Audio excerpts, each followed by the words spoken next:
Good evening. You're watching the Cheese Room podcast. I'm the caller live here from the Man Cave, the victorious Man Cave, the very happy Man Cave, the Champions League Man Cave. And I'm joined tonight by four very, very special guests. I'm pleased to see you all. 32 of you watching already. And please do hit that like button first thing you do when you come in the room, please. We've got to get the most viewers we can to the Cheese Room tonight because it is a special episode. We're going to bask in some glory. John, how are you all the way from the South Coast? Have you recovered from your student party? Student party and my 10K I stupidly did yesterday when I got injured very early on. But I'm so stubborn, I just pushed through. Yeah, student party was good. Chris Stark sent his regards, caller. I do remember Mr. Stark. Yeah, I've heard of his podcast now. I mean, to be honest, I didn't know he was the first time out. Same as he didn't know I was. So the way I see it, we're even. Absolutely. I look forward to sharing the air with him one day, maybe. But there you go. Good, John. Becky, how was school today? It was okay, yeah. I wasn't as hungover as I thought I was going to be. I was sensible last night and had lots of tea while I was watching Match of the Day. And yeah, I was all good. Still, I've had songs in my head all day. So I'm still bobbing to the songs and still on cloud nine. Any in particular? Oh, what a night. Watching football on a Wednesday night. You play Thursday because what a night. I've got more. At school, can you? No. What a voice of an angel. And speaking of voices of angels, we did a welfare check last night. Was it last night or Monday night? Something happened to HG. HG, are you okay? Will you tell us that you're okay, HG? Annie, yes, I'm okay. No, life's good. I'm all right. It was a good weekend, wasn't it? It was not bad. It was not bad. That's so what show was it? Was it Friday you slept in? Friday. Yeah, probably would have been Friday. Yeah. I think last Monday I was at the hospital with my daughter, but yeah, it's been a weird week. But yeah, Friday night I put my daughter to bed, and as you do when you're old, and I am old, I fell asleep next to her, so missed it all. So I'm here tonight though, so I'll be making up for lost time. Lots of opportunities to gloat tonight, HG, which, as we all know, if you went on Mastermind, gloating would be your specialist subject. So the opportunity will be there for you only because I'm right. I couldn't do it if I wasn't right. Well, I mean, look, I've been right lots of times, but I don't go on about it as much as you. Anyway, moving forth. Brendan from Brazil. How are you, sir? A late addition to the run sheet tonight, but always a pleasure to see you. Yeah, man, I'm good. I was actually HG's sub on Friday, if you remember that. But yeah, no, I like Becky, I actually was hungover this morning and I loved it. I was so nervous yesterday, but yeah, just enjoyed it, lapped it up, and I'm over the hangover now. We've been working all day. Went to the beach earlier. I saw a double rainbow over the sea, which was really nice over the Atlantic Ocean here in Brazil. And yeah, so there's double vision you had then, surely. Well, I'm only drinking water tonight because I'm rehydrating from the weekend's exertions. But there you go. Let's get into the game and where we can talk all things Spurs. Let us know you're here tonight. Send us a super chat. Hit the like button as many times as you possibly can and make some noise in the chat. Let us know you're here, where you're watching from, and how good it feels to be back in the Champions League. Norwich 0, Spurs 5, starting 11. Whoever had the trigger finger there. As expected, Becky, really, literally is that, next season it'll be interesting to see how we line up, but for the time being, it's just the same as, isn't it? Yeah, and apart from Romero, it's our strongest side, and Kulusevski was different class. You could tell at Burnley he wasn't well when he came on. Still, it was the team we wanted and hoped and expected, and I think Spurs knew that because they tweeted Kane getting off the bus about 2:30, just to kind of put everyone's mind at rest as well, so that helped as well. But yeah, that's our strongest team when everyone's fit, apart from Romero. Yeah, absolutely. HG, if I asked you to predict a starting 11 for next season, in fact, let's do that at the end of the show. But bear that in mind. Hopefully, there'll be some changes to the run sheet, but to the team sheet. But it just picks itself, doesn't it, at the moment? Yes. Basically. Yeah. All right. Thanks for that. Insightful, HG. Well, it was a yes or no question. It was a yes or no question. He got it right. Yeah, but you're not normally short of about 25 words when one will do. So I was just waiting for a question, and it took 100 words for it to come out. But you're going to give the answer for me. So I said yes. I agree with you, caller. It was an obvious team selection. Yeah, it was. Brendan, there were some rumours swirling around the camp that everyone had food poisoning. Were you fearing lasagna Mark II gate? Not really. I think we knew because Kulusevski was a bit ill last week, but he still came on. So there's something going around, but it certainly isn't food poisoning as much as Mr. Lineker loves to stir it up. He got that one wrong, and it wasn't food poisoning. It was just a bug, and these things happen. We've just come out of a pandemic, so we're bound. There's bound to be little things floating around. But like Conte said, he looked really relaxed in the pre-match interview in the presser. So he was like, no, Harry's going to play. He's not going to miss this game. And thank God he didn't. So yeah, I wasn't worried now. John, were you stressed, a little bit stressed about the game, or was it more stressful trying to find somewhere to watch it? Well, streaming was not the best, has to be said. I mean, mine was a long way behind. It was so bad that Nuno was still coaching us at the time. Yeah, I mean, look, the reality is nothing works in Norwich. Steve Divers tried to upload Conte Cam. It took him his entire drive back to Cambridgeshire to actually complete the upload. Such was the quality of the high definition footage he shot. But yeah, nothing works. The people are all a bit inbred, and obviously, there's no road. No, where are you from, caller? I'm definitely not from Suffolk or Norfolk. Do we know anyone from that area? Just Franco. Oh yeah, there we go. Oh yeah, he is. Oh, clearly not Franco. He's clearly not inbred. Although I haven't checked all his toes are there, so who knows? Anyway, couldn't get a stream, John. That's a shame. Did in the end. Yeah, but was the game particularly stressful for you, Becky? Because I mean, before the game and on the preview, I sort of said I'll be worried if we get to half time and it's 0-0, But if we get an early goal, it's going to be like a 4-5 drubbing. And lo and behold, I was right. It was. But there must have been a little bit of you that was a bit nervous. No, once seeing Kane get off the bus, I was happy. I think Spurs started quite well. They had quite a lot of possession, didn't they? And it looked like it was going to be a matter of time before they did score. And interestingly, that they got better as the game wore on as well. Son's goals, the chances he had that he put away were better than the ones that he missed. So yeah, I wasn't, but I'm watching it with Dave. So Dave's a Liverpool supporter. I've got Spurs on the big TV, and he's watching Liverpool on the iPad, and he was, far more worried about scenario than I was. Me and Jack are having a great time, so hence why the alcohol flowed quite so quickly. But yeah, no, I wasn't worried. Next thing you know, you're in a mess. Apparently, King Hoddle's coming out with this beautiful. The radio commentator said during the game, "Here comes Spurs again, and not a lasagna in sight." Perfect, absolutely perfect. I don't think anyone was as nervous as maybe they should have been about this game, or clearly should have not been given the eventual scoreline. We didn't have to wait long for Kulusevski to open the scoring, but he could have done prior to that, couldn't he, HG? You're talking about a chance I clearly don't remember. Yeah, probably. I mean, the thing is, we were so much better than Norwich. You're looking at that first 11. I'm thinking, could we have won that game with 9 or maybe 8? I mean, Norwich were very, very poor. It makes you wonder how they even got promoted. Because bearing in mind, they signed a whole bunch of players last summer after getting promotion. Like, are they all injured? Where were they? Yeah, the first goal. The thing I liked about the first goal was that it was clearly the type of movement that we've been practicing.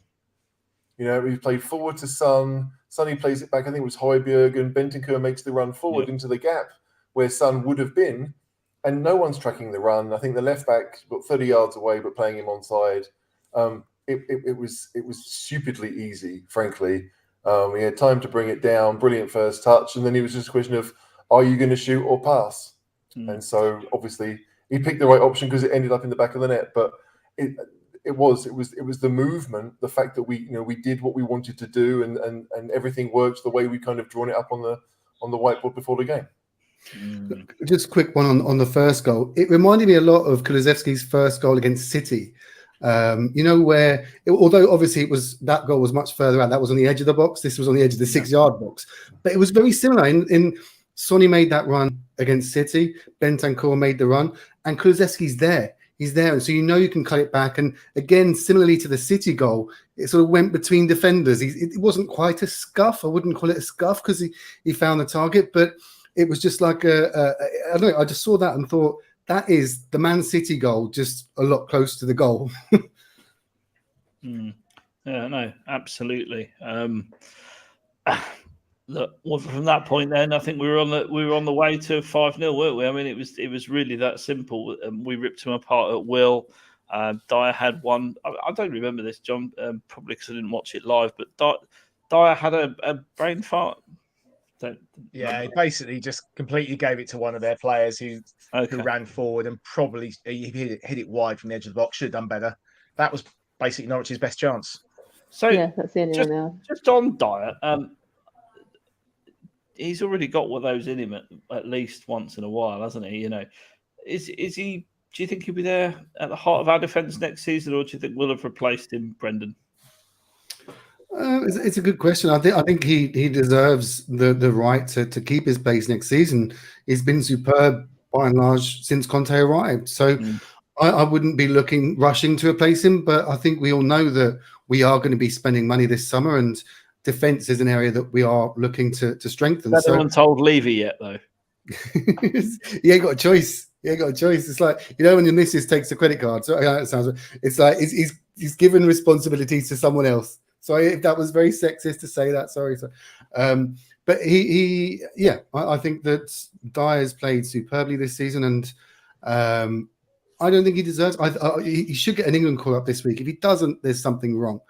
But I've been well impressed with him this season, and he deserves it. He's a rock. He's standard. He's reliable, and so yeah. So I'm not.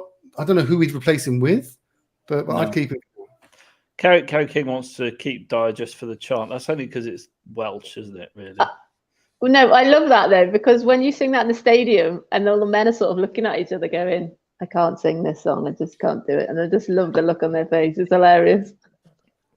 But going on what Bren said, Davis as well. Davis falls into that category of massively improved, and he was making blocks. Not that we had the hardest game ever yesterday, but again, he's someone who's massively improved since Conte's come in. And again, we do want to upgrade on him, but he's going to be a good we're going to be playing more games next season, aren't we? And we're going to need more players. So Davis, I think, as well, has had a great season. Yeah, I mean, look, in reality, it's a leading question. Do I think that we're going to sell Dyer? Absolutely not. I think he'll still be there in the middle of a 3 next season. Davis is an interesting one, and maybe we'll part that and come back to transfers at the end of the show. Tim Krul then obviously made a complete mess of it. Kane 2-0. Life, death, taxes, and Kane, all of that jazz. HG, simplest of chances, wasn't it? Really. Am I life, death, or taxes in this? It was a very simple chance. It was one of those weird things. I mean, I watched it on German Sky, and I felt like there were a couple of our goals that came from absolutely nothing. And if you weren't paying attention, the first you'd have known about it was the ball hit the back of the net, and that was one of them. I saw the ball going into the net before I really realized what had happened, and then you saw it. I was impressed with the fact that Bentancur played it first time perfectly. I mean, I know he's under no pressure, but a lot of players would have taken a touch before deciding what to do, or they'd have been maybe a bit hasty and tried to thrash it goalwards.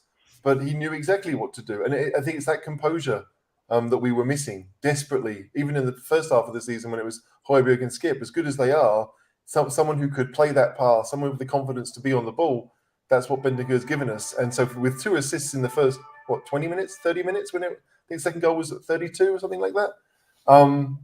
That's what you need. We probably need someone else like that as well, who can do a similar thing. But Bentancur for the money we paid. I touched on it it earlier, wasn't it? What did I say? 90 million euros plus 5 in add-ons. Yeah, we need another song now. We need another song. He's the reason we'll be playing on Wednesdays next season. Came with his mate from Sweden, Rodrigo Bentancur. There you go. We're singing Oasis songs, and Dave is not here. This would have been his moment. No. He's not here, but his man Liam Gallagher had a lot of biffo this morning with Jamie Carragher, which was very entertaining. I'm not sure we've got that uploaded, John, but maybe touch on that later. I haven't seen that, so. Oh, right. Well, easy. I'll just describe it then. Kulusevski then tried to play on Son, who screwed up the chance. Son actually missed a couple of chances again, didn't he, John? He did. He just wondered, was it going to be his day or not, didn't you? Yeah. Particularly the one which he hits sort of straight at Krul. Krul, who weirdly let in 5 goals, but was their best player, made 8 saves. Even though, he gave the second one away. This is it. And then 3-0, Kulusevski, beautiful cut in and beats the goalie. Cue the ABBA song from the away end. Da-la-da-la. Yeah. What sing again? I think Becky wants a song. Gimme a ginger from Sweden. Yeah. Not Ulrike Jonsson, but that guy on the wing. Brendan, do you like ABBA? No. No, do I? I hate ABBA. But on Son, you're asking John about Son. I thought he looked a bit nervous. He looked like he was trying a bit too hard. There was a chance in the first half where he tried to take it first time. It was a long ball in, and he could have taken a touch. Then gone. I think that the knowing that the golden boot was up for grabs, I think played on his mind a bit. Certainly first half, and we saw before Kulusevski's third goal, where he was through on goal, and it was almost Ronnie Rosenthal levels of miss, where he was off balance a bit, but you could still score. But you could tell he was looking for Son because he wanted Son to get that goal. That wound me up, and I think I put in the Patreon chat, I'd hook him for that, and then he scores the worldie for the third goal. So and everyone starts laughing at me. It's good. I'm happy to take these hits as long as it leads to a Spurs goal. We said it last night, didn't we? That if he has to think about it, he makes a mess of it. Whereas it's just sort of instinct. It's so natural for him. And Son scored the tricky goals than he did the ones beforehand. But Matt Hayes tweeted during the match yesterday saying, "Son, it will come. Just take your time. Think about it." Like the same thing, that it was almost like he was rushing and he wasn't himself. But second half, he seemed to calm down a bit. And yeah. Mm-hmm. Absolutely. And then obviously he did get the fourth, scoring a beautiful goal involving both Lucas and Kane. HG, did you see that one? I did. Lucas with his half Bergkamp. Yeah. It would have been amazing had he got onto it himself, and it was never going to be possible. But it was that move of like, I'm going to go one way and kick it the other. It looked amazing. I'm not sure if he meant it, but I think that's half of what Lucas does. You're not really sure if he's meant it. But I think once Son got the first, because he was clearly desperate to score. I mean, we all saw that. We knew that. Maybe he really wanted to have the golden boot. I guess he did. Maybe there's something in his contract that he gets a bit more money, or he can go on a date. Maybe his dad allows him to go on a date. Well, he said he dreamt of it his whole life. Really? Okay. Really? Well, there you go. But no, it was a calm finish. It was a simple finish. It was nice to see Krul miss one. Even if it got to that stage, you just thought Son versus Krul was going to win them all. And by that point, I was half checking what was going on somewhere else, because 3-0 up, I knew it was over. Yeah. But, Son. I was looking at the goals that Son scored this season, right? And the Spurs came out with the video today and showed all 23 of them. But I was amazed at how many were kind of like from the Leeds game. I mean, the Leeds game was at the end of February, and over half of them were since then. Yeah. So it's not as if he had a barren first half of the season. The whole club had a barren first half of the season, really. Playing under Nuno. Yeah, and exactly. He was injured, wasn't he? He was injured. I think he had like five goals by Christmas. Oh, yeah, COVID as well, didn't he? So 18 goals in the second half of the season compared to Kane got 16 in the second half of the season. Yes, you start to think over a whole season what those two could actually do in a system that they're now more comfortable with. And Kulu. I want the season to start tomorrow. And Kulu, look how many goals Kulu scored and assists. I know you don't like the assist stat, nor do I particularly, but you've only got to look at his sort of goal involvements and the goals he's scored since he's been at the club. It's incredible. It's amazing that the difference that having a third attacking threat gives you, because Lucas really wasn't one.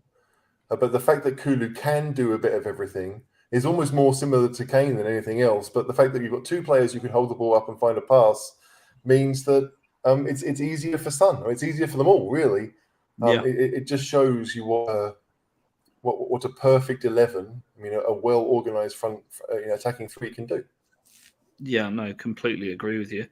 And then, it's worth touching on his celebration. So it was a lovely pick-up and lift from Lucas. Do you think there's a career in Strictly for Sonny and Lucas after football's done with? Bren? I'm sure you're aware of the Brazilian lift. I've never seen Strictly before. I know it's a thing in the UK. It started after I moved to Brazil.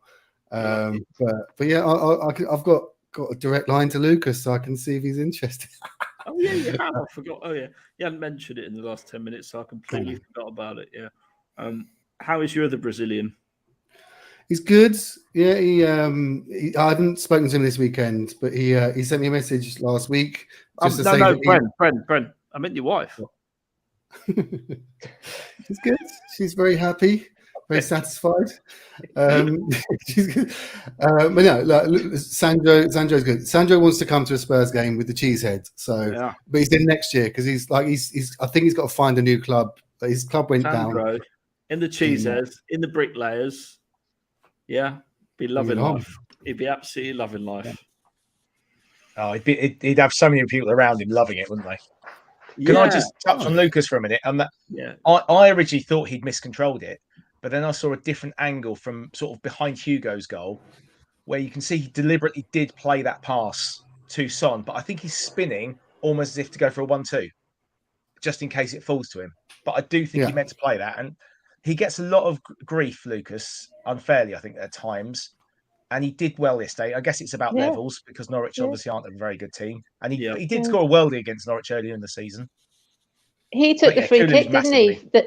He took the free kick that led to Son's curler, didn't he? So because that's when I thought, they're definitely going for Son scoring here because Moura's taken the free kick. So there was a shift in their kind of mentality. But he took I thought he played really well when he came on, Moura.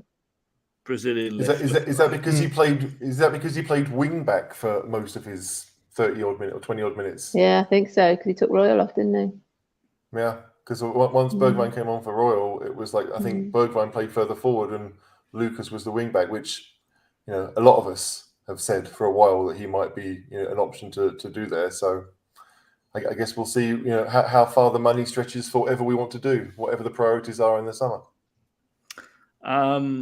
Yeah, absolutely. And then 5-0 trademark Sonny goal. Nice one, Sonny. Nice one, Son. And I've got to say that was the golden boot in the bag, or at least half a golden boot. They get one boot each, don't they? So happy days. But Son's the better player over the year, isn't he, John? I mean, he scored all his goals outfield. I think Salas had 7 penalties. Is that many, is it? Not the same. Is there another player who can score top bins goals with both feet? Because I can't. Ginola used to do it, but I can't think of another one. Maybe De Bruyne on the odd occasion. No one has think of anyone. No, Kane. No one does it like Sonny. Yeah, true. No one does it like Sonny, but I think Kane probably could, although we haven't seen it too often. Certainly the left foot screamers. He got one against Wolves at Wembley. What I was there for, that was a left foot screamer from distance. But yeah, not curlers. Sonny is great at whipping the ball into the corner with either foot. He really can do that. Yeah, absolutely. Talking about whipping things into shape, 150 people watching. How many likes are we on? Someone tell me. Hit the like button. I know it won't be 150 likes. If it is, then I 60. Will. There you go. I was going to say I'll give all my money to charity because that confident. 60 likes. Come on, let's get it up to 100. Please do smash a like for us. Where does going back to Sonny though? I know I've put this on Twitter this morning. Is that there were no Spurs goals in match of the day, goal of the season, and I No. was still a bit tipsy last night, but I was fuming. I can't Were you believe ready? that. Did you throw something at it? Or? No, I just got very cross on Twitter. I think it was because I've still got a lot of angst at Gary Lineker. That's why.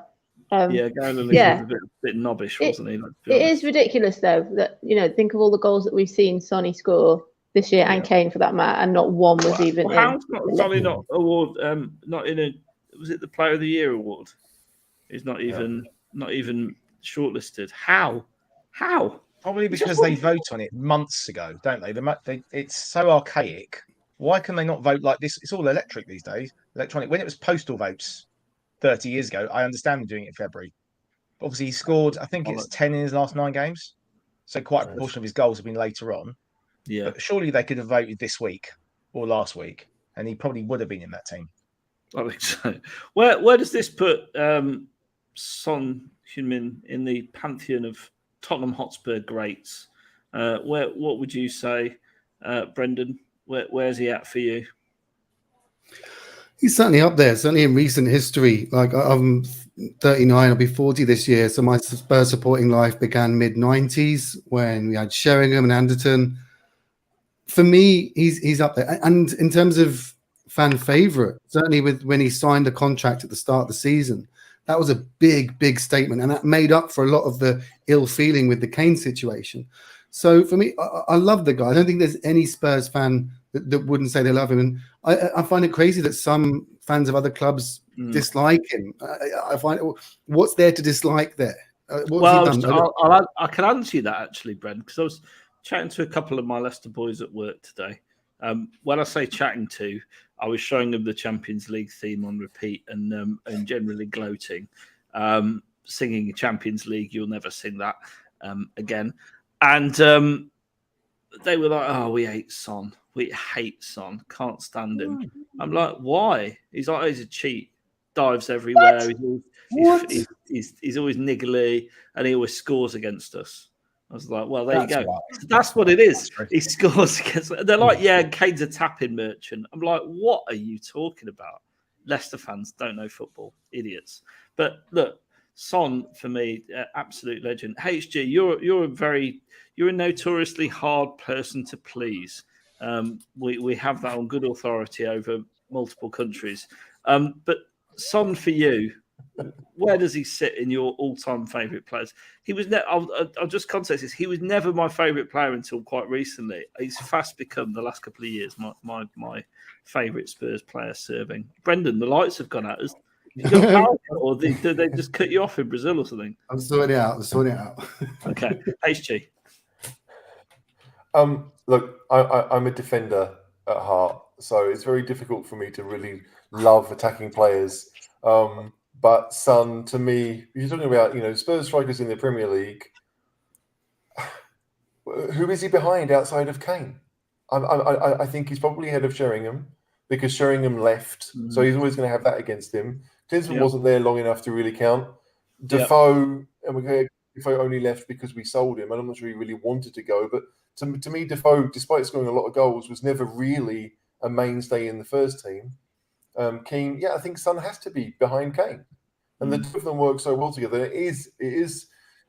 We can sit here and say that Son is underrated because he plays with Kane, and everyone sees Kane as being the main man in that too. But maybe most of the Spurs strikers that were good, like Sheringham, played in a side where we didn't have anything else, so they were the main man, and maybe they were kind of seen in a better light because of it. You can't knock what Son can do. I mean, this is it. Like the fact that he can score with either foot from pretty much anywhere. We get a bit annoyed sometimes about his consistency because he can be streaky. But if you get 23 goals in a season, I don't care how streaky you are. I don't really care when, as long as someone else picks up the slack when you have your off moments. There were parts of this season where I thought that Son was struggling to kind of get to grips with the fact that Conte kind of likes those wide players to play with their back to goal. He's got so much better at that.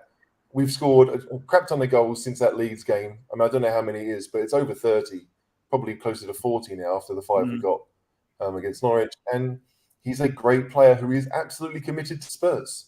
I know he turns 30 this summer, so we'll have him for 1, maybe 2 more years, and then we'll see. But yeah, like he's been here so long now. Like I can't imagine him wanting to go somewhere for the chance of maybe winning something, which he hasn't done anywhere yet. So I don't know, but we've got to appreciate Son for what he can do, because he really is a fantastic player. I think with Son and Kane, we've probably got them for. I think Son got 3 more years, Kane 2. We've just got to enjoy them while we've got them, because you're not going to see another partnership like that for a long time when they're gone. I can't see it, because they've been playing together so long. This is like the pinnacle of a long time understanding each other and working together on the training pitch day in, day out for years to get to this level. That just doesn't normally happen at football clubs.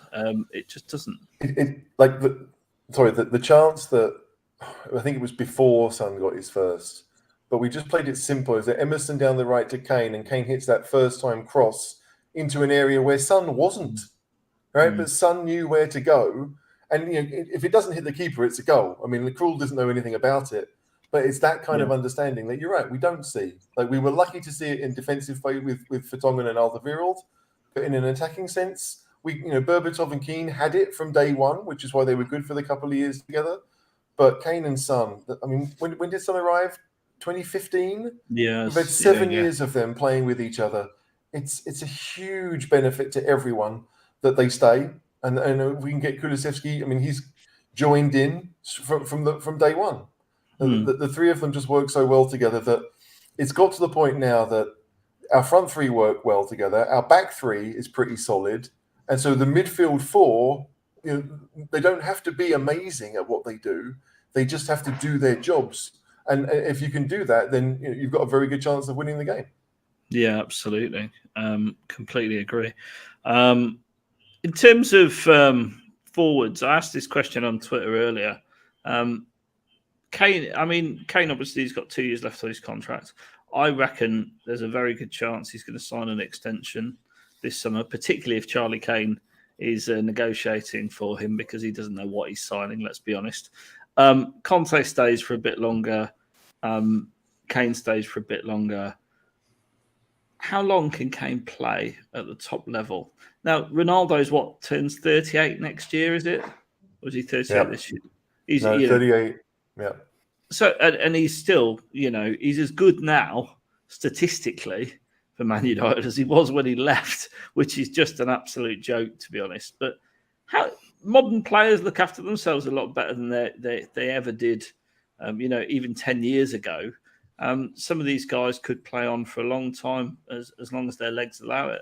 Bren, for you, how many years has Kane got left in him? I mean, he's never been quick, so he's not going to lose any pace, is he?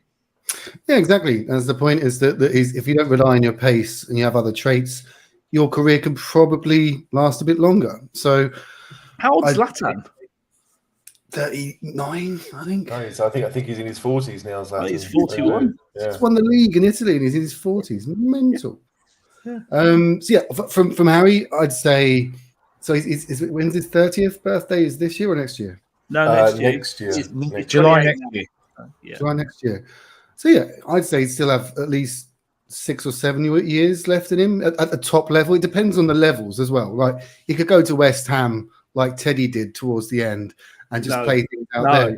No, he couldn't, Bren. Don't ever put Harold Kane and West Ham in the same airspace as each other. My point being is that he could go to a lesser team and still do a job. It depends at what level you're saying he could maintain his format. And at the top level, like Champions League, starting for England, to I think 34, 35 easily. Like I said, his game isn't about pace; it's more intelligence and technical ability, and so that doesn't wane with time. Obviously, you need to still be able to keep up with games, so pace still plays a role, even if it's not your main trait.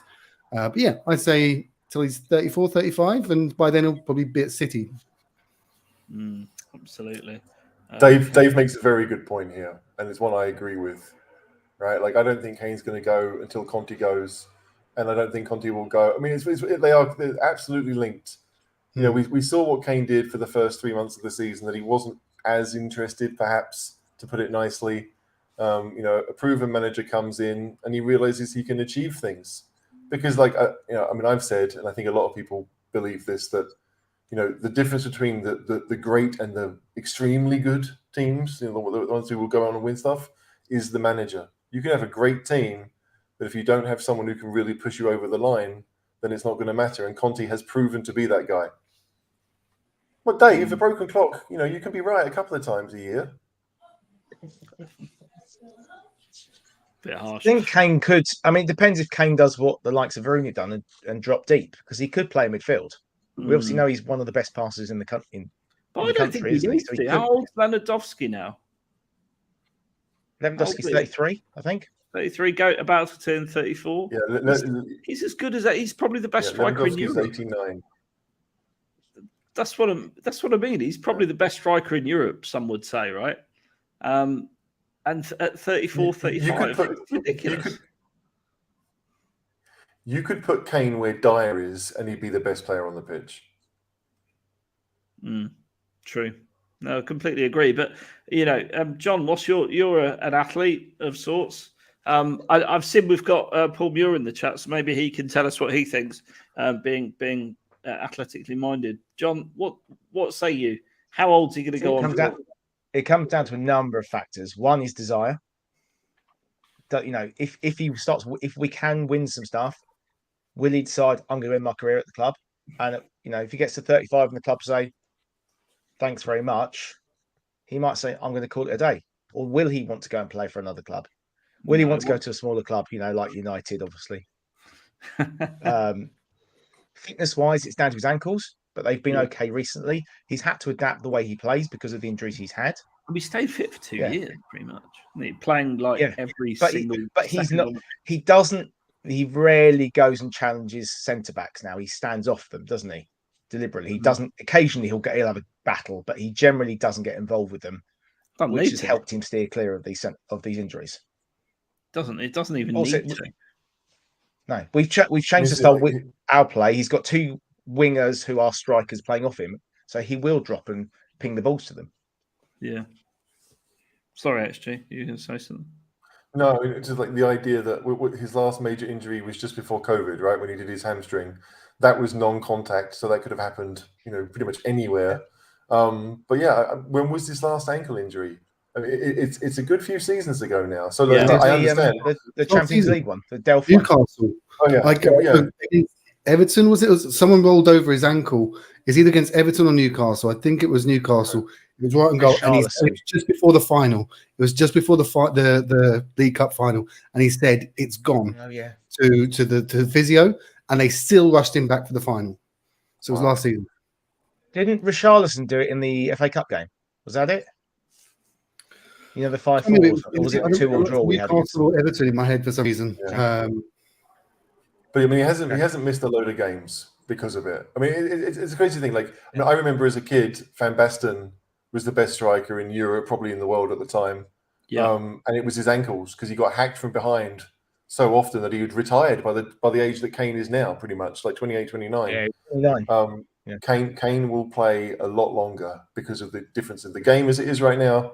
But yeah, Kane, with the intelligence that he has, because that's just it. It's never been about, even though he is, 6'2" and he's a strong guy, it's always been about what he has upstairs that's made him the player that he is. His technique is fantastic, but he knows what to do and when to do it.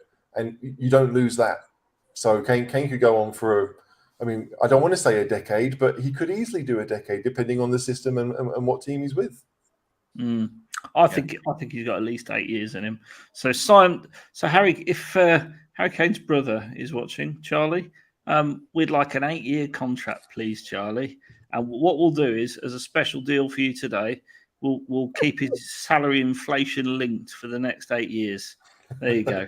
You're going to say we're going to send him some cheese room merch, like this. Oh, look at that with the holographic cheese, the see-through. There you go. Cheese. Put the hand there. It goes on. There you go. Ooh. Look at that. You too could get some of that. Become a Patreon.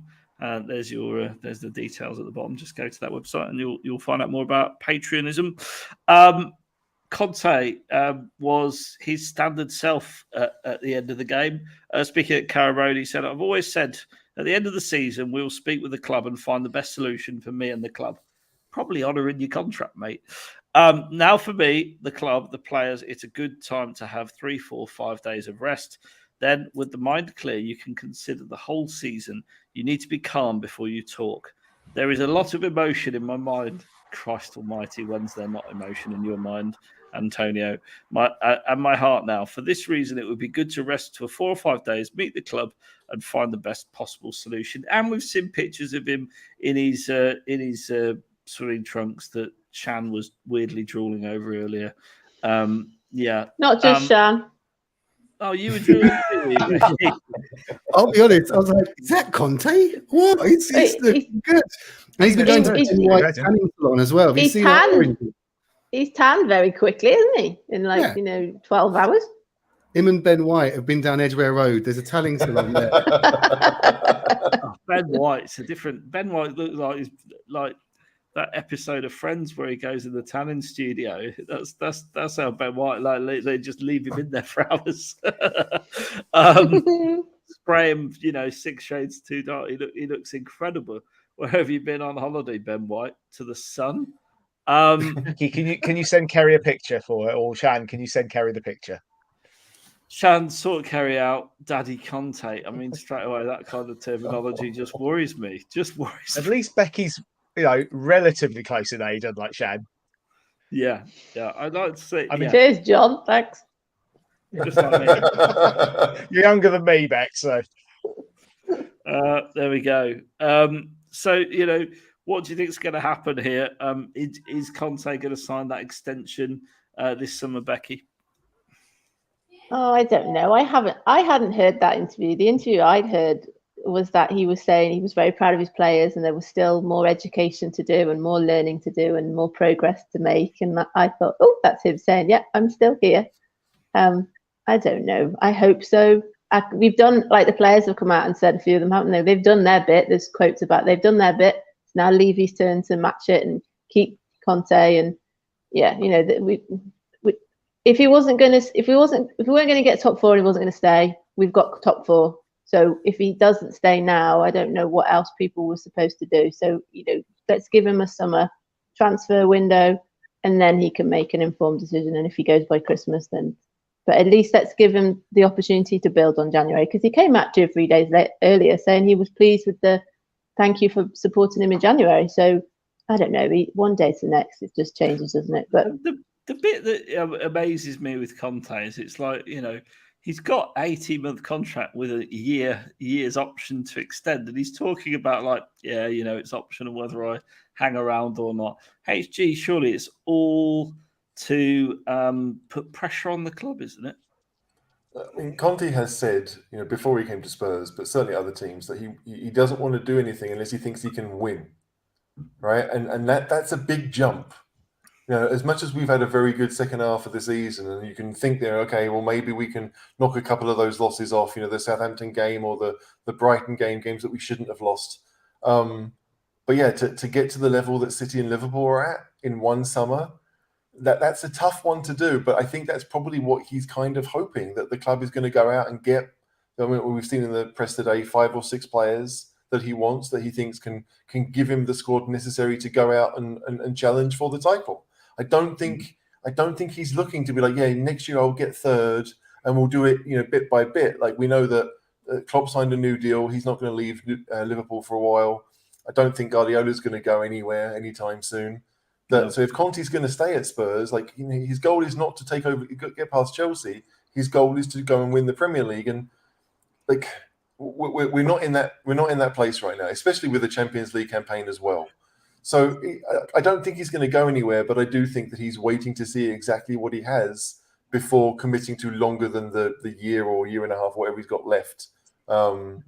Because if we do go out there, and buy Bastoni, who's 24, 25, and we go out and get together a couple of young players that he really wants, who could be at the club for the next 3-4 seasons, then you might see Conte do it. And if Conte does it, then you might see Kane do it. And it'll be that kind of domino effect. But Conte wants to win. And, as awful as it is saying, as a Spurs fan, That's not Spurs, right? We don't tend to win things. No. So it's a tough one. I can understand that from our perspective, it's a great fit. We want him to stay. But maybe he just thinks, I want to win. I don't just want to be watching from the sidelines. Yeah, and I think that's I agree with all of that. But when he arrived and we were 9th, did he really think we were going to win something in this first season? So surely he came knowing that was going to take 6 months, 9 months, 12 months. Because he's deluded if he thought it was going to happen by May. No, I mean, it's one of why do I think he came in November? That's a question that none of us can answer because none of us thought he was going to, really. But he came maybe because the links with Paratici, maybe because Spurs are a massive club and we can pay him pretty much whatever he wants. But yeah, staying longer term, maybe in his mind, it's you know what? If I go and it doesn't work out, then okay, I don't have to worry about it. I can walk away having tried. It's kind of one of those job Spurs right now where had he failed, it wouldn't have been his fault. Right, everyone would have blamed Levy or the players or whatever. So it's a different decision to make now. But like all of us, we all want Conte to stay because, I don't say this lightly. I think he's a better manager than Pochettino, and I want to keep him around. And I don't expect a league title this year. I mean, I'd be happy with being in the area of a league title when 2023 comes around. If we've had a good half the season. Thanks, Mark. Love you too. But yeah, it's weird because what else can we do for him apart from go out and buy players, which is the one thing that we've done it under Paratici in the last little bit. But can we really keep Conte happy this summer? We're going to have to be quite creative. I read today he wants to have players signed by when we go to Korea, which is the first week of July. This is not incredible. a Tottenham thing to do, and this is a point. George, channel member, shout out George, says that would be a notch in Conte's cap to win a trophy with us. It is a different type of project. The clubs he's been associated with previously have all been super clubs or had endless resources to go and win things. Spurs are a sort of club that's got big resources, yeah, for sure, but we're not a prolific trophy-winning club. We never really have been.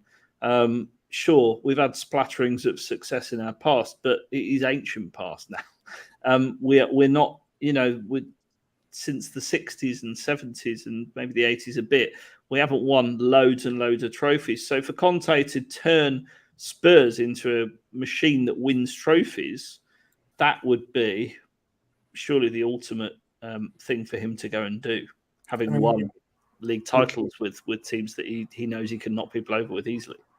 And this summer is going to be a really interesting one because I think almost all of the bigger teams are going to want to go out and buy players.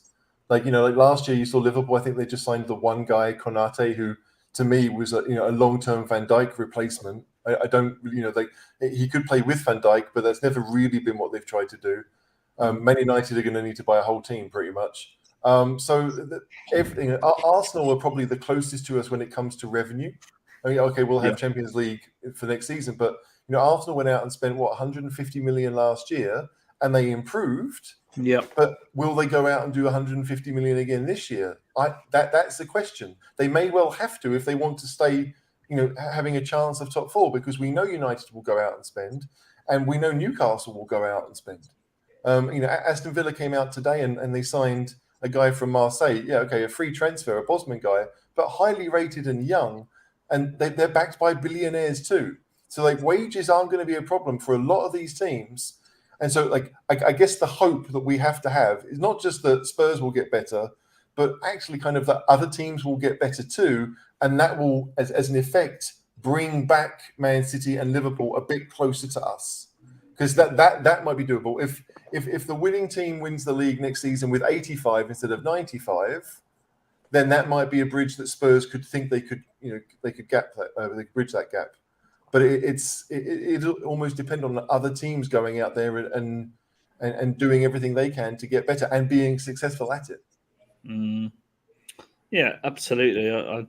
You talk a lot of sense. Annoyingly, HG has quick thing on Conte. I don't think there's any question of him leaving now. I don't think there's any question of him signing a new contract now either. I think it doesn't make sense for anyone, for him or us, to sign a new contract now. End of the season, then maybe we'll trigger the extra year in his contract. It does make sense for us to extend his contract because it potentially ties Harry Kane down to a longer contract, and that is a massive factor. Massive factor. But these days, managers don't do long contracts. I'm not talking about a long contract. I'm talking about take his option, extend him for a year, so he's got 2 years. Okay, so the extension now, then yeah, maybe. But he's already been paid what, 15 million a year? I think it's the highest. Plus 2.3 million pounds for qualifying for the Champions League or whatever it was. Yeah, he's not doing too bad with us. So I don't. There's no danger of him going anywhere. We're already at the level where we need to be. I think that Liverpool and City, as HG was saying, they're the two blocks in the way. I still think we're the third best team now. We won more games than Chelsea did this season. We just obviously lost more than they did. So I think that since he arrived, we've been the third best team in the league in terms of points accumulated. I think that I can see that continuing into next season, but bridging the gap to those front two, like HG said, it may depend on other teams getting stronger. But I can't see him going. He looks happy, and we're happy. So it's going to be a great summer. We're going to sign players. There's no question of him going. And yeah, the question would be, do we trigger that extra year? But there's nothing in it for us or him right now to look at extending it beyond that extra year that was already in there. Like we'll play the season out. I think Guardiola, Klopp, they always do little contracts. They don't do big contracts. Managers. 2 years on a contract would be fine. I think everyone would be really happy if he extends his contract to its full duration, 2 years. In reality, that's probably all you're ever going to get from Conte. He's like a 2 to 3 season manager max, isn't he? Everywhere he's been, HG, am I wrong? Around that. I think when he left Juventus, he went to the Italian national job first time. But then obviously Chelsea was only there 2 seasons, and he wears out his welcome a little bit. Inter was only 2 seasons. I just think that we might well be the first club to actually say, you know what, you are in charge. We saw what happened in the January transfer window where we got rid of a lot of players, and and myself, but a number of people were thinking, have we gone a bit too small here? We've got rid of players that could have maybe given us some options. Our bench for the last 10 games of the season had 2 or 3 youngsters on it. Certainly, 4 or 5 players that you looked at and thought they're never coming on, right? We didn't have many options. But if we continue to give him that kind of control, and with Paratici being his mate, that does work. They could work as a team. It's not like Conte going. It's not like he's turned into Spurs' version of Mbappe, who's going to decide who's going to do this, that, and the other. But I definitely think that Spurs are probably one of, if not the biggest club that may well give in to Conte's wishes on this. And if Conte's happy in London and there's no other job that he's angling to do, because maybe he wants to be Real Madrid manager at some point or whatever. But if he's working and he's happy, and Spurs are contending to win stuff, then you'd hope he's going to stick around. But I mean, the comment that I put up earlier about Kane not signing a new deal, I can see that too. Right? There's no real incentive for Kane to do it. He can play 2 years under Conte at Spurs. He can leave on a free transfer at the end of it and see what options he's got. But as Dave said, as lots of us have said, those two are massively linked. And if we can get one domino to fall and the other one does it, I mean, then we really are in business. But of course, you are overlooking one thing, Charlie Kane. Don't ever try and reason with that level of stupidity. Trust me, he's already negotiated a contract with Mr. Kane. I would imagine he's learned his lesson. I mean, I should hope so. Really. No. Let's have your best Charlie. Let's have your best Charlie Kane jokes in the chat. We'll read the best ones out. We're trying to keep Charlie Kane happy, aren't we? We're not really making fun of him. I'll be honest. I don't think Charlie Kane watches the show, so I don't think it'll really impact him. But clips can be made by anyone these days. Oh, they can actually. Yeah, clips. I'll tell you what. Old Franco went in dry on the pod this week. If you haven't already listened to the pod, do check it out. Post-match pod, end of season party it was. I know Paul's on there, Seb and Franco, so do check it out. Some controversial words thrown That's all I'm going to say on that. Do check Can it I out. say my favourite Charlie Kane joke? Go on, Bran. Charlie Kane is the reason they put "do not eat" on those little bags of silicone gel things that they put in clothes. It's a true story. I think it is a true story. Fact. Yeah, there you go. Here's a question though, and I can tell this run sheet was written by a certain Australian. Will Levy be shopping at the House of Gucci this summer, or Mr. Byright? Well, Mr. Byright isn't in the UK, so it's not really that helpful. I think Adrian's comment here is pretty valid. I think we might make a couple of big signings, but I think we'll also get some good deals. Obviously, Fraser Forster's been heavily linked, suggesting he's going to be having a medical this week for a couple of £1 million. Experienced keeper. I spoke to Ian, the Southampton fan who came on the show, helped us preview the Southampton game. And he said Forster is his choice as number one for Southampton at the moment. However, his distribution is not the greatest, short or long. So pretty similar to Hugo. So I guess he's a good number two. To dealing with that, to be fair. Yeah. But shot stopper. He's a huge. Apart from the one where he dropped it in his net and got away with it against us at the. I was going to say the Dell then at St Mary's. I would say we've got the inside track on transfers this season, thanks to one man. There he is. There's Fabio. See, this is the tremendous access the cheese room has via Mr. Diver. Look at that, him and Fabio. What a lovely neck scarf he's got there. How to look more Italian. 100 ways to make yourself look bella. So what's your money on then, Becky? Are we going to be shopping House of Gucci or Home Bargains? I'll translate for the English audience. I think somewhere kind of in between. Bastoni I've seen mentioned, and then also I've seen Jed Spence and Ericsson and possibly Bale. But yeah, the trouble is like someone posted on Twitter the other day, the players that we thought we were getting, we didn't get. And then we got Kulusevski and Bentancur. So even with Forster, it was another goalie, wasn't it? And people were raging. People were raging that we got Bentancur at the time, if I remember rightly. Yeah. And that they were saying about the goalkeeper, and it's now not the goalkeeper it was, and that's Forster, and it's a bit like he doesn't know. And Steve said last night, didn't he, that they're a very tight knit kind of idea, and people can speculate, but we just don't know. There's the Raheem Sterling thing. I know HG's mentioned quite a bit about that on Twitter. He's not personally a player I rate either. Can I just ask you, HG, given that you loathe and detest Raheem Sterling, what kind of forfeit? I mean, if he did, and I'm not saying he's going to, and I don't believe he's going to. This has got to be a red herring. But if we were to sign Raheem Sterling, what would you do? Well, I wouldn't do anything. Like I don't detest Raheem Sterling, right? I just don't particularly rate him as a footballer. I think he's very good at 5 yards with defenders around him, and everything else, I don't necessarily trust that. Like I've said before, I prefer players that I think will make good decisions at good moments, and to me, Raheem Sterling has never really done that, which is why I don't really want him at Spurs. But it's one of those questions that if he doesn't go to Spurs, he's probably going to go to Arsenal.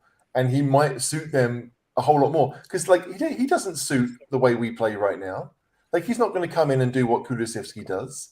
He can't do what Son does. So, he's an option off the bench. And to me, Raheem Sterling, he thrives on how good the team is. Yeah, I think we've lost frozen. I think we've lost it mid. So I can't see Sterling. I mean, is Sterling going to start ahead of Son? No. And the wages, mental wages for Sterling, sorry. Yeah. But why would he want to come to us if he knows he's going to be behind Sonny? I can't see that happening. And he runs like a T-Rex, doesn't he? Let's be honest. With his arse sticking out like John McGinn. You're obsessed with male football's arses lately. They've got McGinn has got a big arse, and Sterling runs and sticks his arse out when he runs. It draws your attention naturally, no? It does. When you're having a midlife crisis. Brendan's having a midlife crisis. Yeah, I mean, are you back, HG? Are you back with us? I am. Sorry about that. I guess it was my internet. Look, yeah, I don't want Raheem Sterling at the club. I just don't think he suits what we want to do, what we try and do. And the only downside is that if he doesn't come to us, he'll probably go to the Goons. Yeah, that's probably true. Maybe he doesn't have a driving license. No, exactly. If only. I wasn't banned. I've never learned. I don't have a driving license because I've never driven. I mean, most people would see that as a handicap. You probably see it as a badge of honour. Right. Next up. We're going to talk about transfers. That's the bit everyone really loves talking about. So the first one is apparently pretty much done, isn't it? And a big signing it is. I'm not sure if you've got a graphic for this one. Or not loaded it on. I remember now. Did I upload this? I don't think I have put it on though. Praise to Forster. Becky, what's your thought? You're our scout.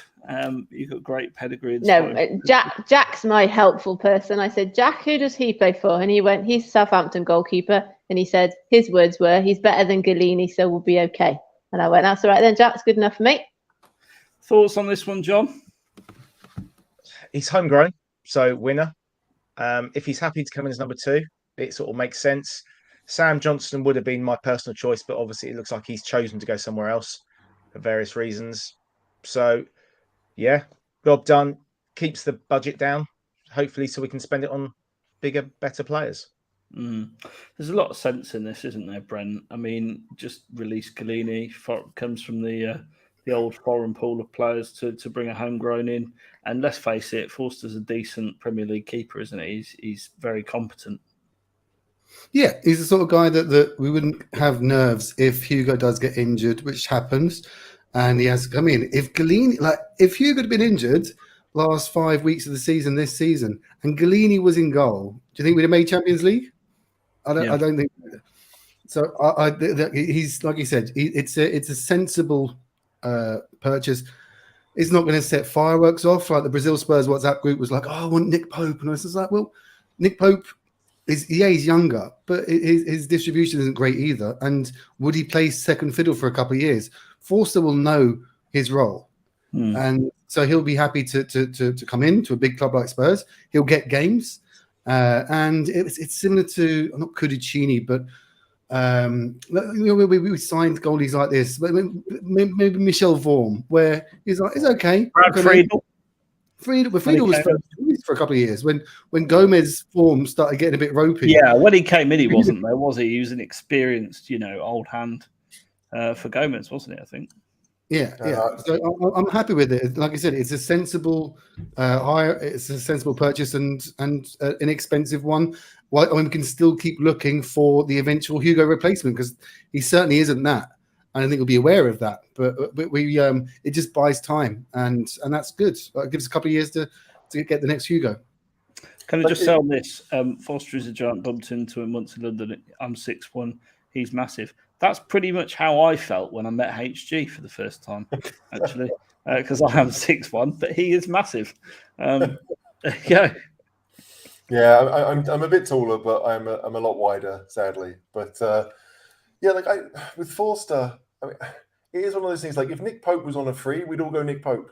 Absolutely, he's almost certainly going to be leaving Burnley because he'll want to. But the question is, like, where do you go? Like if Dean Henderson's going to Newcastle, which apparently he is, that's almost the prime job maybe for a goalkeeper now who wants to break free from being backup. But yeah, which teams will look for a keeper? Maybe West Ham. Because Fabianski's getting old and Areola, I think he's a good keeper, but they haven't played him too much. So there are going to be options for Pope, but yeah, like we want a backup keeper.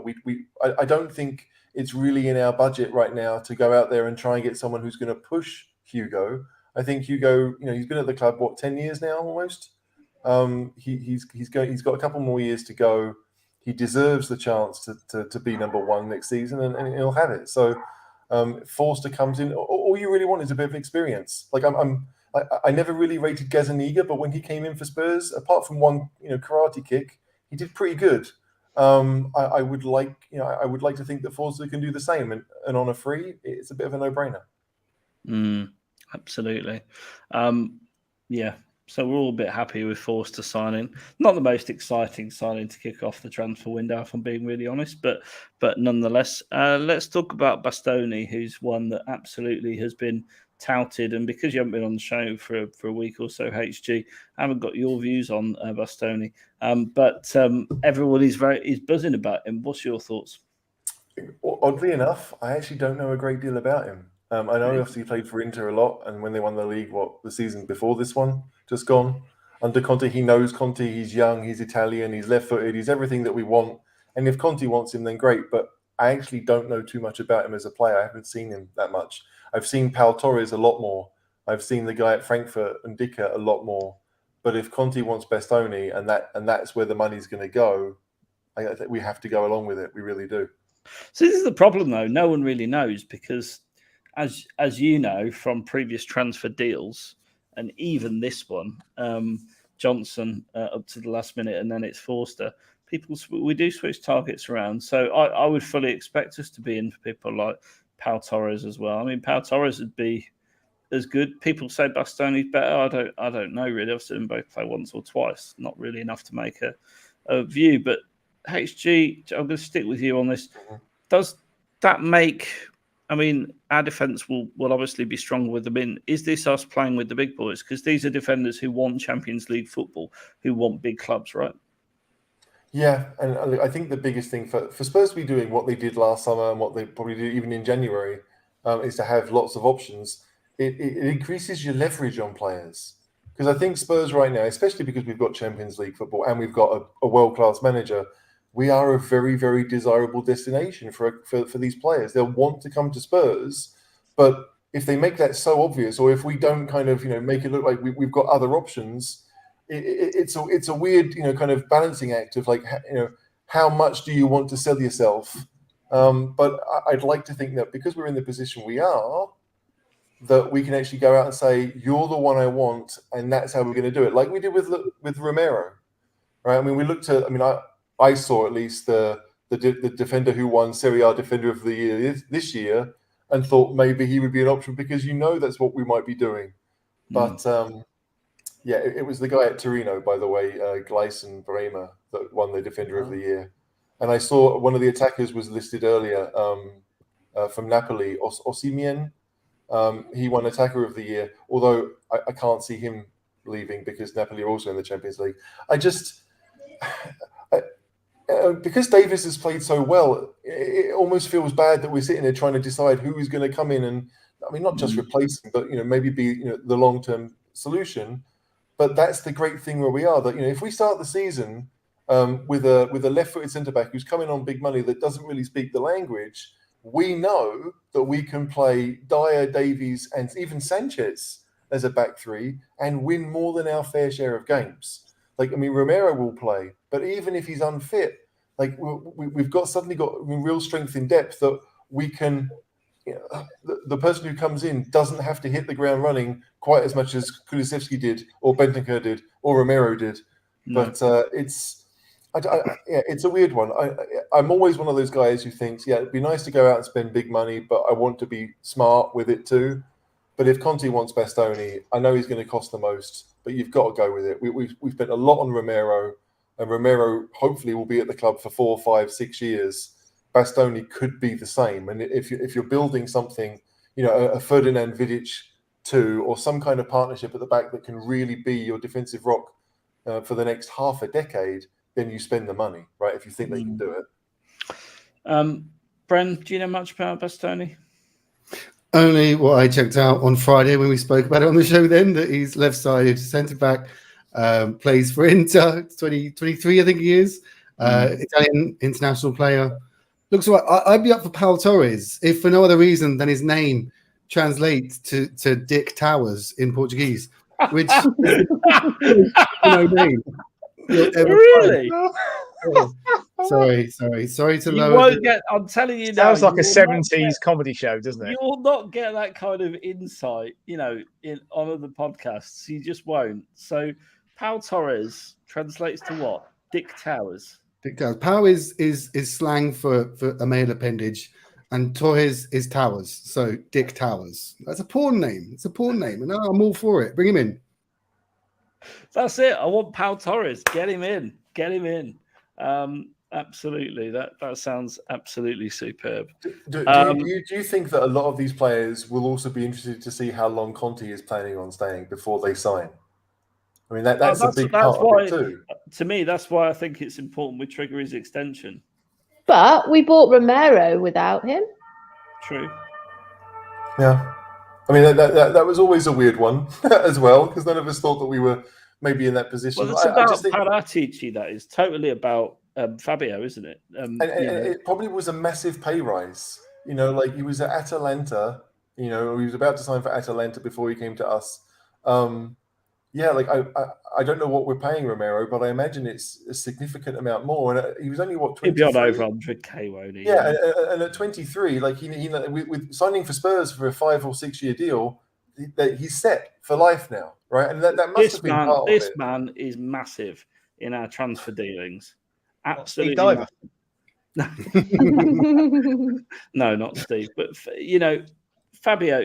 He's the man that's brought Conte in. Let's be honest. He ain't come because of Daniel Levy. He's become because of Paratici. Now, you could argue that, well, obviously Paratici's only there because of Daniel Levy. But that's why Conte is there, 100%. That's why the players like Romero and Kulusevski are signing for us, because he's a fantastic director of football. And I'm just hoping that we have as an exciting summer as the speculation suggests, because we're in for all sorts of players. Wing backs are going to be an issue, I think. Jed Spence been widely touted, John. You've been keeping an eye on this player. What's your thoughts on him? I think he's a good young player. I think I said it possibly last week that there's a good argument for us having more than 2 wing backs on each side. Maybe, I mean, Doherty can obviously play left wing back if needed. So maybe we need 5 wing backs, because it's clear we seem to get injuries in that position. We're currently down to, we've been lucky that we are only playing 1 game a week generally, that Emerson and Cesc have been able to play. Both of them have ended injuries. Doherty's obviously injured and Reggie's got injuries. If we can get Reggie out the door, go on. Sorry to jump in. Like, you're right. Like that when in Poch's peak season, we had Walker and Rose, but we also had Trippier and was it not Aurier? We had alternatives because it's so important to how we play. You've got to have replacements that are ready to come in for fatigue, for injuries. So there's such key positions in the Conte system. You're right, man. We need 2 on each side. Like we need 4 or 5 options. Yeah, I think HG, this is for you, mate. I think. Where's it okay. Okay. Yeah, look, I saw that. I didn't write that, but thank you, Andrew Page. If you haven't watched the show, I love Conrad Lima. I think he's a fantastic footballer. I think he's probably an amazing human being. I don't know, but he's almost he's the prototype footballer. He looks like a footballer. He plays like one. He's a machine. I love Conrad Lima, but I'd be amazed if he came to Spurs. I think, to me, he's probably heading towards Bayern. But yeah, the point I wanted to make was this one about Jed Spence being first choice. That's the thing, right? Because if we're going to buy someone to play wing back, unless Conte has suddenly decided after 6 or 7 games that Doherty can be that league winging right wing back, whoever you're going to buy is going to come in and be first choice. And are we really going to think that Jed Spence, after a couple of seasons of Championship football, is going to be that guy? That's the difficult one. Like I think, last season it would have been a decent buy for us. We'd have taken him over Emerson most likely because he'd have been cheaper, and you're hoping to find a gem, right? But now I wonder how many of our buyers are going to be people that we hope to be gems, or actually people that we can sit there and say, no, this is who we want to have. This is Conte's first choice of experience or whoever. Yeah, I do worry that Jed Spence may not be, as much as he's a good player that would help Spurs long term. I'm not sure that he's the type of player that we'll be going for. And that would be my question: Is he what we need right now? Spence is, a young up and coming fullback, Becky, but is he what you would be happy with for us to sign? I mean, we've talked about the importance of wing backs in Conte's system. It really needs to be someone good enough to get in a Premier League winning team, if you follow our logic. Yeah, that's my only concern, is that we're using players that aren't Premier League ready, and we've been lucky, haven't we, with Kulusevski and Bentancur and Romero? They've slotted straight in. I don't know about Spence, whether he would be able to do that quickly enough. No. Yeah, it's weird. Go on, John. Sorry, I was just going to say it would be the old buy to loan, but are we going to spend? I don't know what he'll cost, 15 million or so. Are we going to put money out when we're trying to rebuild the team? Could be dangerous, but he could be a top player in 2-3 years' time. Go on, HG. Yeah, I mean, I see this point here that Paul makes, right, about him being the best wing back in the Championship. Absolutely, right? And you do wonder, like, if you're Jed Spence, you're going to play the playoff final for Forest this weekend, whenever it is, right? You're not a Forest player, you're a Middlesbrough player. But if Forest go up, would you rather make the move to Forest and know you're going to play every week for Forest under a coach that you know? It's an interesting one for Spence as well. As much as Spurs might say, yeah, like, we can pay more money and we can give you this. Like, for Spence's career, it's a tough one. We've seen in the last few years various players who we thought we're going to get them, and then they get promoted and we don't, because they realise they're going to play somewhere else. Well, it's happened to Jack Clark as well, hasn't it? Because Sunderland have gone up. Yeah, which is probably good for us, because then we know that he can go there again and see what he can do at a higher level. Because again, he's still only 21, Jack Clark. Like, I know that's getting to the point of where maybe you should be showing that you're good enough, but having not played much senior football, you just don't know where these players are going to end up. But whether it's Spence or someone else, I just, given that Antonio Conte won the Italian league with Ashley Young as like a reserve left wing back. He won the Premier League with Victor Moses as his first choice wing back. Maybe we're overthinking it a little bit, but I do think that if you look at Conte's past, he's more likely to go experience, and that if we did sign Jed Spence, it could easily be one of those, we sign him like we did with Pap Sarr, like we know what we end up doing with Brian Hill, kind of we want you as us, long term. We'll pay whatever it is Middlesbrough want, and then we loan him to Forest, and he gets to do what he gets that situation. That's a perfect world that is almost unlikely to happen, but that's what you'd be hoping for, maybe. It'd be interesting. It'd be interesting to see. I'm really looking forward to seeing all the speculation around fullbacks, because it might be that we sign Spence plus a ready-made full, right? Adama Traore. Yeah, maybe. You never know.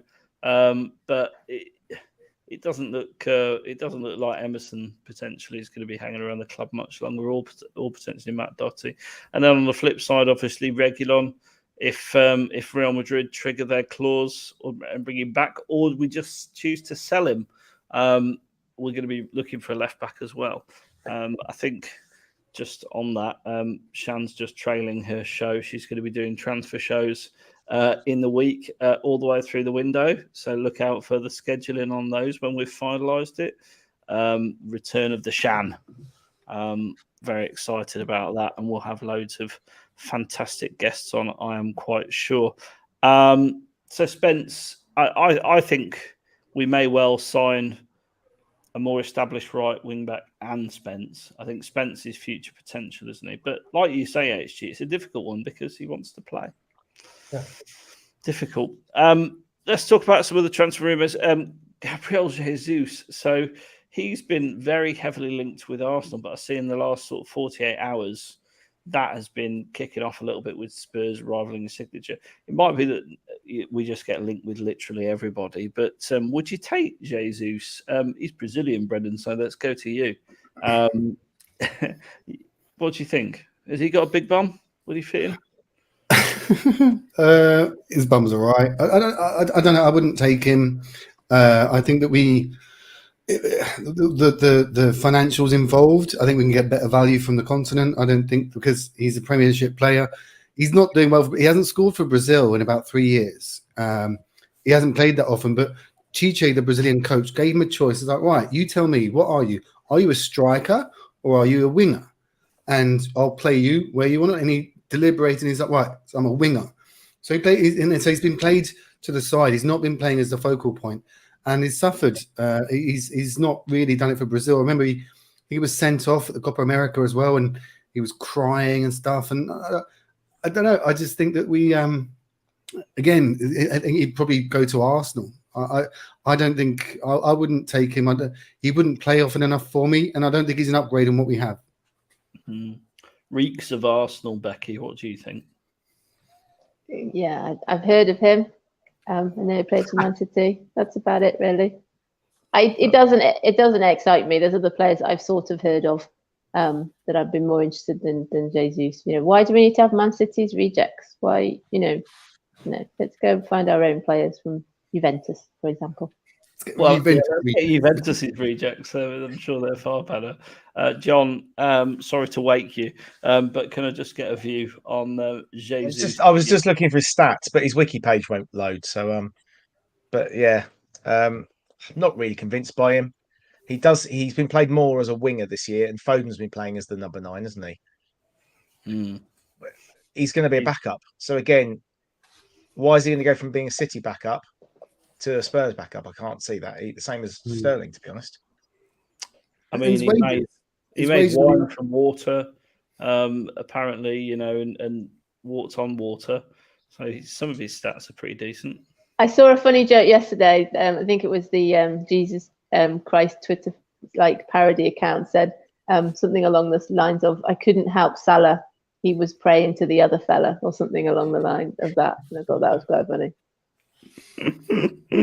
Yeah, that is quite funny. Eriksen.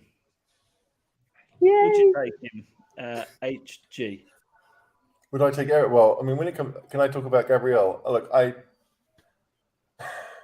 it's a catch-22. I think Gabriel Jesus is a good player, right? And I think it's the type of player that maybe we'd want.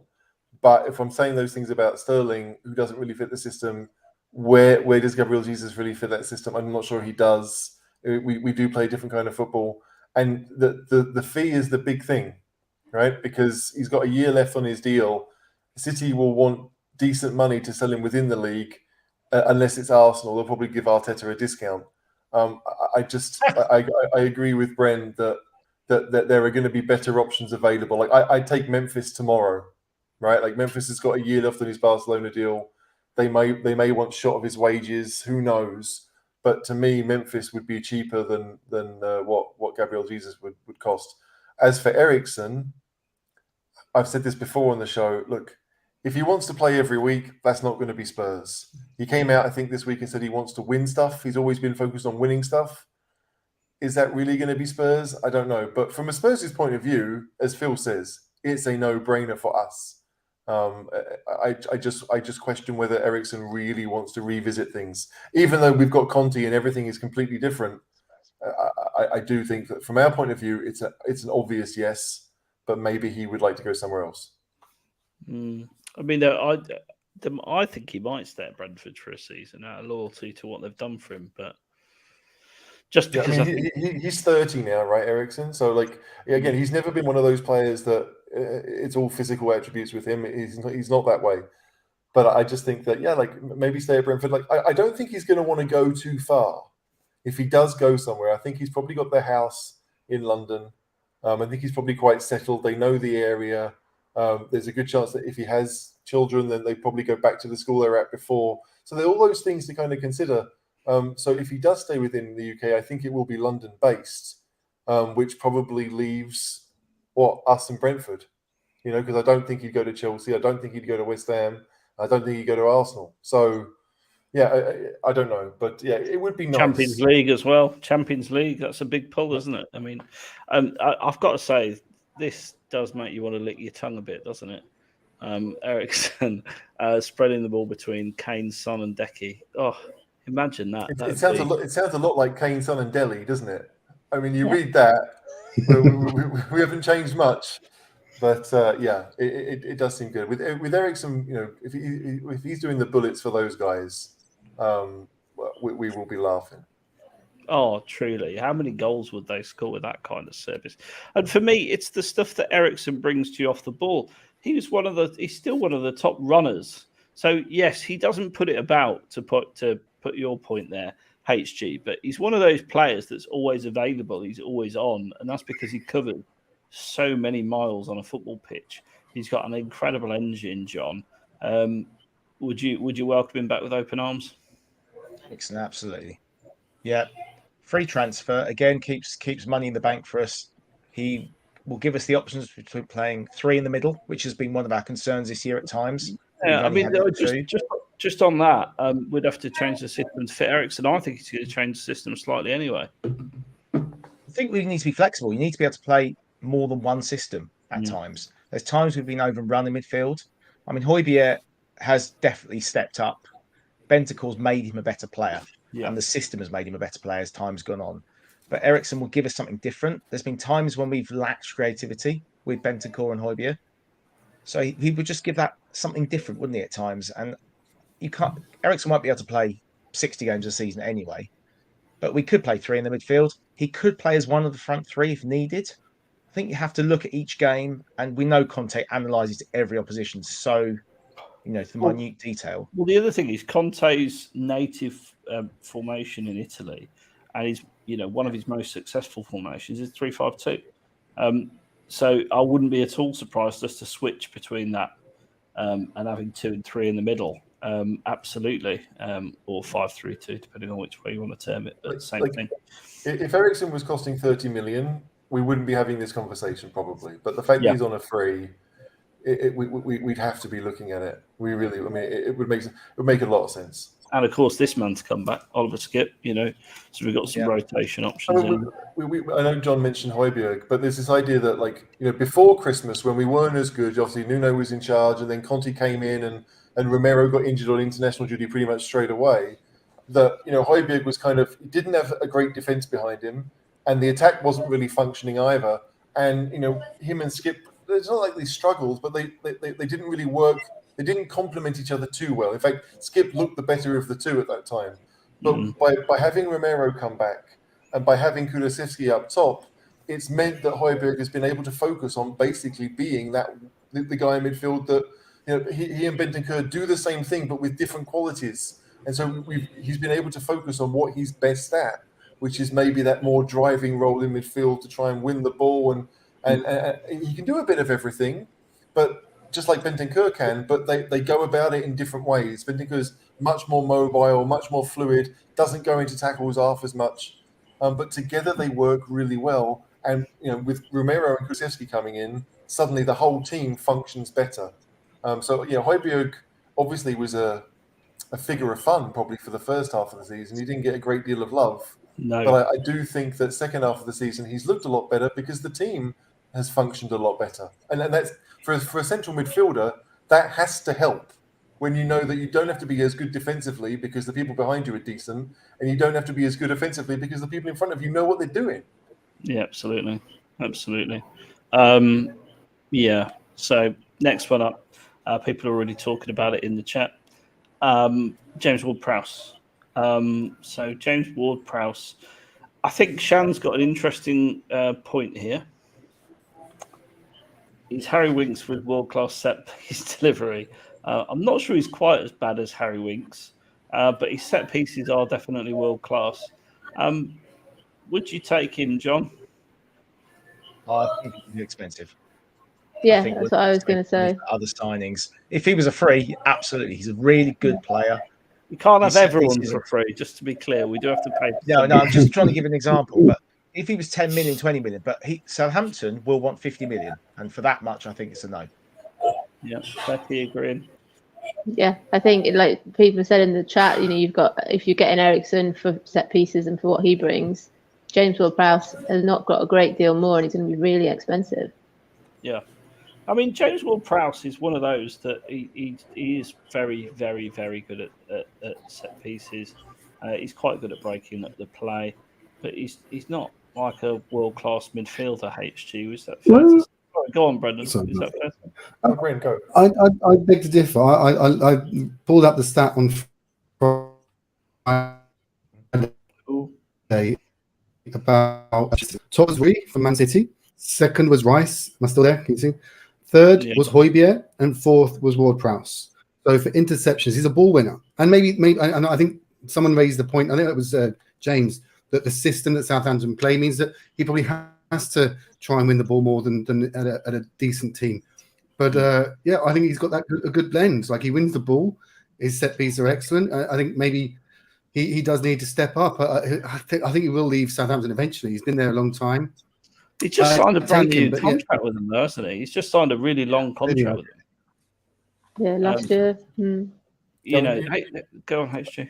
Unless Charlie Kane was involved in that deal, you'd have to imagine there's some kind of get out, more than just, you know, if Southampton get relegated. You know, we talked about how, you know, players, you know, function better in better teams. I think there's a very good idea that Ward-Prowse would look a much better player playing with better players. He carries Southampton at times. I mean, he is their driving force completely, not just in the team, but the club as a whole. He's their captain. He's their talisman. And for that reason, just as everyone said, like, if you said to me, Ward-Prowse for 50 million or Conrad Lima for 30, it's a no-brainer. Absolute no-brainer for me. Lima, to me, does everything that Ward-Prowse does. He's cheaper, he's younger, and that's what you'd want to be doing. But that doesn't mean that Ward-Prowse isn't a great player. I just think he's priced himself out of a move.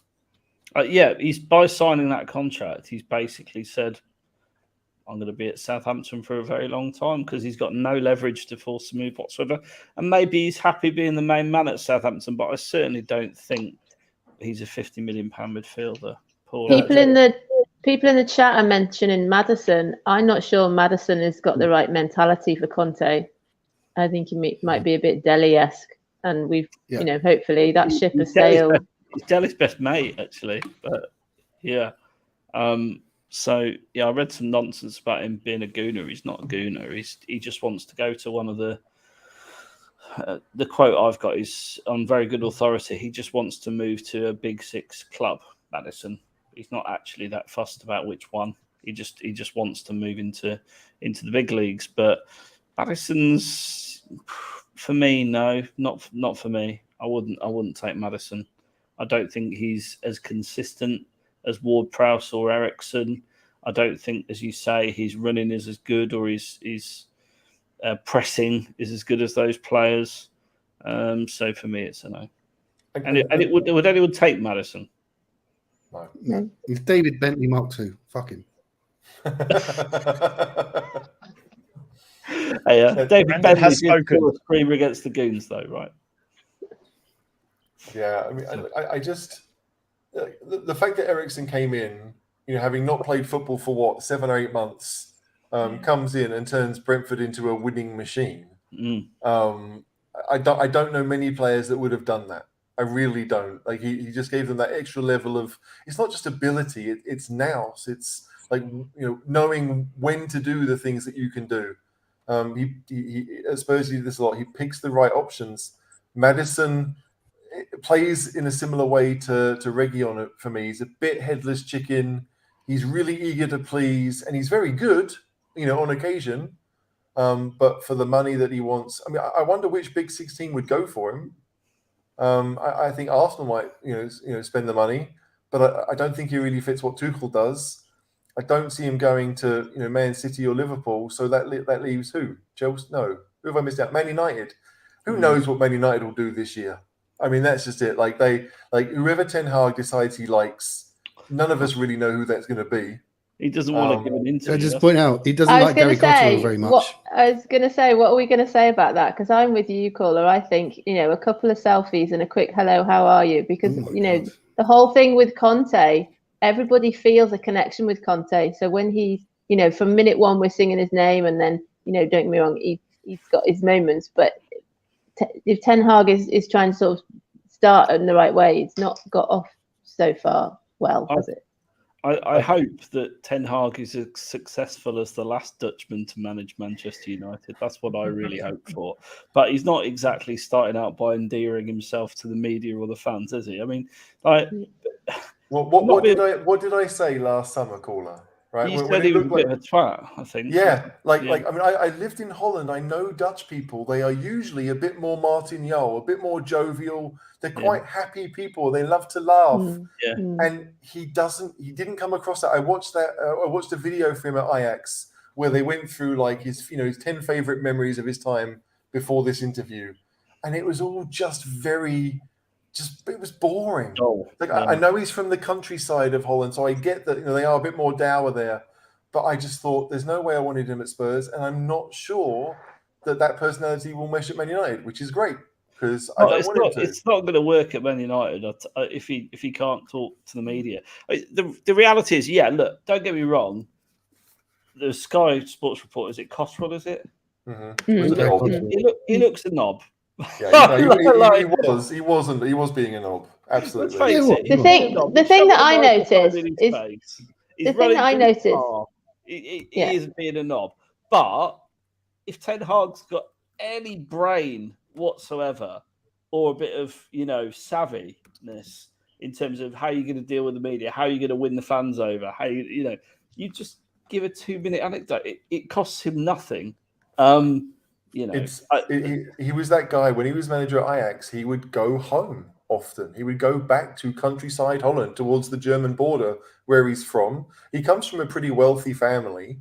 I think his dad owns like an insurance company or something. So the name Ten Hag is all over that part of Holland. Yeah. But I just think that he the first picture I saw of him today when they were announcing that he was the new manager, he sat in some, I don't know, Man United boot room or whatever.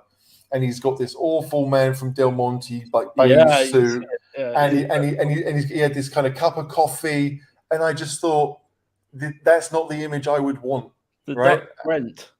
Yeah, it just felt wrong, and he's probably going to prove us all wrong now and be half decent for him. But I didn't want him at Spurs. To me, he's very non-Dutch, and I love the Dutch mentality. I love who they are. Yeah. And Ten Hag, he's just a boring man. Yeah. Is that what they want though? Because of all the egos at Man United, is that what they want? Because I was going to say, I like the fact that it's hopefully Conte is our biggest ego at Spurs, and that's the way it should be. Whereas at United, you've got all the egos, and Ten Hag doesn't have the ego. Is that what they're thinking?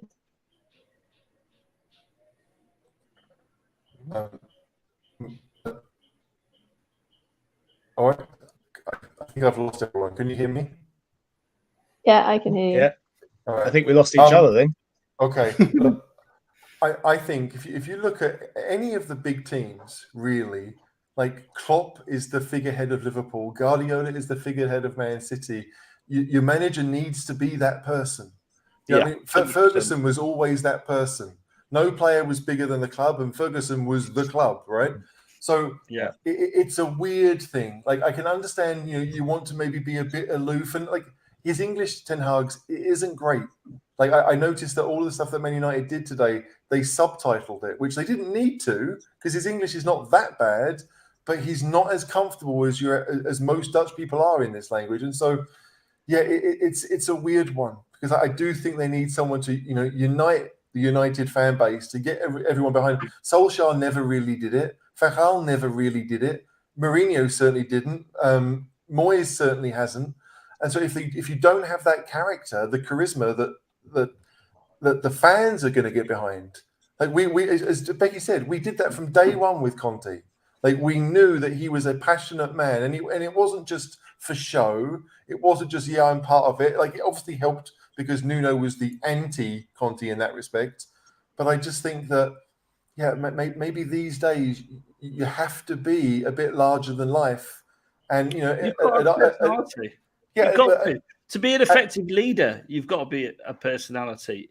In any business, you've got to have personality. You've got to be no, don't get me wrong, he might do it all really well behind closed doors. Yeah. He might be finding his feet or whatever it is, and we're all slagging him off, and he might turn out to be absolutely brilliant and the saviour of United. But I mean, he's questionable track record, really. He's not a proven top tier manager, and I think he's behaving like a bit of an arse, to be quite frank. I've agreed a lot with Paul tonight, and I'm not going to here, which is why I put it up. All right. Being pally with the press absolutely matters, especially at a club like Man United. They will rip you to shreds if they think that they are being disrespected by you. We saw with AVB, for crying out loud. AVB comes out and says, we is us, because he got a bit annoyed at the Daily Mail reporter, which actually, like, well, yeah, we is us. Like, I'm Spurs. This is who we are. And he got ripped to shreds for it because he took the press on. Ten Hag has to go and be kind of chummy with them. And if it doesn't work, like, he doesn't have the, like, Van Gaal never really did it, and Mourinho never really did it, but they both had vastly superior records. And so the press are likely to give you a bit of respect if they feel that you've earned it. It's ridiculous that we have this conversation with the press, but that's what they do. So he has to win them over a little bit. Yeah, it's naive to suggest otherwise. They'll kill you. Yeah, and results might matter more, but he's not going to play a game for 3 months. So imagine having 3 months of negative goodwill, whatever that would be, ill will, before you've even kicked a ball. I was surprised that Ten Hag was even at the game. Was it? Yeah, yesterday. I was surprised he was there. Like, give it a bit of time. Let the players go on holiday. Like, suddenly you've become the focus, and it didn't need to be today. So, I mean, it's great for a Spurs fan because it will make their life more difficult. But it was just strange all round. Yeah, no, I agree. I agree. Strange one, HG. Can he speak English? I imagine he can. He speaks better English than any of us speak a foreign language, and I speak German relatively well, and I obviously learned Dutch when I was there. But it's not something he's massively confident in doing, right? So he can, and it's decent, and he doesn't make silly grammatical mistakes or whatever. But it's not as natural as it was with Martin Jol. When Martin Jol spoke English, it was like it was his first language. He never really struggled for words. I think I saw in the interview today that Ten Hag talked about that they want to win every battle. And it felt like a Dutch phrase that he translated into English. So it made sense, but it wouldn't be what we would say. And I think that's kind of where it is. I'm a language teacher, right? So I'm a nerd about these things. But when Ronaldo was at Man United first time around, he gave an interview and he used the word polemic. And I think everyone was like, oh, this young 19-year-old, 20-year-old kid has learned English so well that he's using a word that most Brits don't really use that often. And then someone pointed out that in Portuguese it was polemico, and so he was just using the obvious word for him. And so, like, you have that in both ways, where you can sound intelligent just by using the most obvious word to you, and vice versa. Like I knew a Dutch guy, and he used to come over and get his wife from talking to us, and he'd be like, "We go now," in this big manly Dutch. "We go now," this 6'4" giant of a man, and we were just like, "What do you mean we go now? You can't just take your wife away and say those things." And then I learned that in Dutch, that's basically the literal translation of being quite polite. And so, yeah, we're going to go now. Like, we gaan nu. So it's those little things that they do matter. It's going to take Ten Hag, maybe even half a year to get those little differences of feeling more confident in a foreign language and actually using it every day. I mean, the Ajax team, from what I know in the past, English is a pretty common language in that dressing room. They've had players from all over the world, but those players do learn Dutch. Like Gomez learned Dutch at PSV when he was there. So it's an interesting thing. I do think that the language will matter for Ten Hag. Absolutely. Okay. To round out our transfer review, Calvin Phillips. Thoughts on Calvin Phillips? Obviously, Leeds. I've heard of him. But he's potentially on the market, isn't he? He's a good player. Been injured a lot this season. You know that name, do you, Becky? Yeah, heard of him. Plays for England. If he plays for England, I've got a chance. I watch England games in between Spurs games. What do you think of him? He was all right in the Euros, I must admit.